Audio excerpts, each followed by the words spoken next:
Dininig ng Sandigan Bayan 3rd at 5th Division ang mga mosyon ni na Senador Juan Ponce Enrile at Jinggoy Estrada. Ito ay sa mga kasong kaugnay ng pork barrel scam. Ipagpapatuloy naman ang pagdinig ng dalawang divisyon sa Lunes.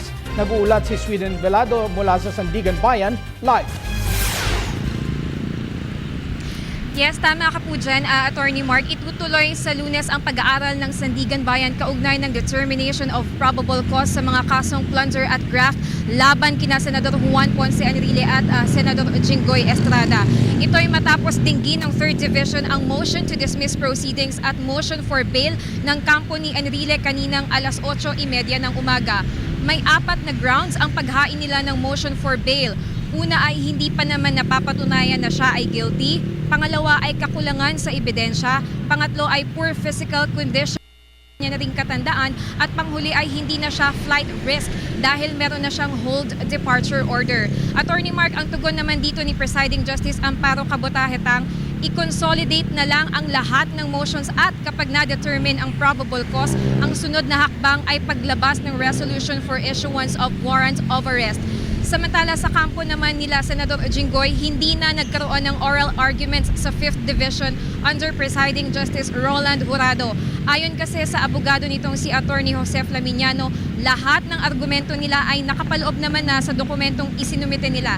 Narito ang kanyang naging pahayag sa aming panayam kanina. Ngayon, didesisyonin ng Sandigan Bayan na 5th Division kung mag-issue sila ng warrant. Wala nang oral argument.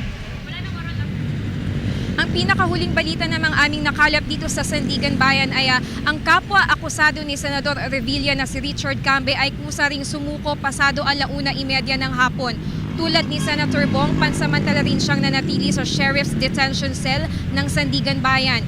Pagkababa ng commitment order, inihatid siya na kaninang 5:30 p.m. ni 1st Division Onofre Tejada at CIDG sa PNP Custodian Center. Kaugnay naman ng petition for bail na nais nilang ihain, narito ang tugon ng abogado ni Cambe na si Attorney Michael Ancheta. Yes, on Monday, we'll be filing a petition for bail.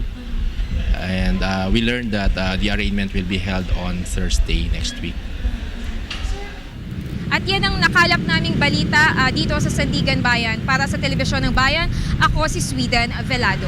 Sweden, pakilarawan mo nga sa amin ang naging atmosphere dyan. Naging mapayapa ba at maayos ang proseso ng mga kaganapan sa araw na ito?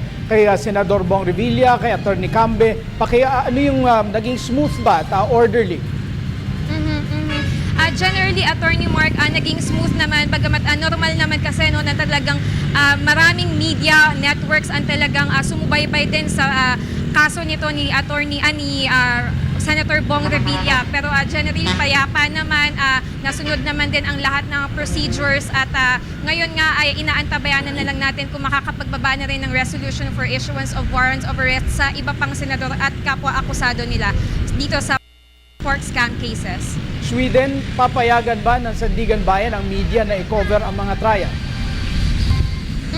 Attorney Mark, kaugnay niyan, ang sabi sa atin ng Sandigan Bayan, maaaring ang government station lang ang kanilang payagan na makasama or makakuha ng exclusive coverage. Pero yan ay pinag-uusapan pa rin magpasa hanggang ngayon.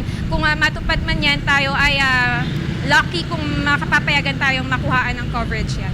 Sweden Velado, nag-uulat live mula sa Sandigan Bayan.